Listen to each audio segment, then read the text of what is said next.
Hey, this is Tim with Happy Earth Farms. Notice I got a new hat because the sun is pretty hot, and I don't want to damage my skin.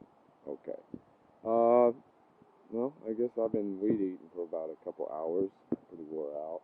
Well, let's walk around and see what's happening today at Happy Earth Farms. Jeff's back here trying to fix the backhoe that he got stuck. And it's dried up a lot today, so pretty good.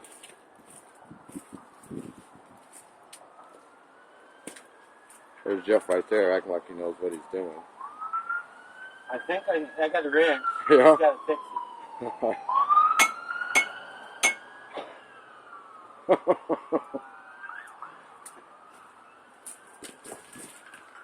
Everything else is pretty much the same. I did the front of the house today.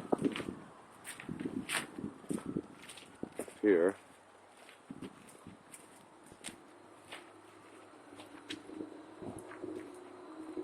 Alrighty. This is Tim with Happy Earth Farms. Aloha.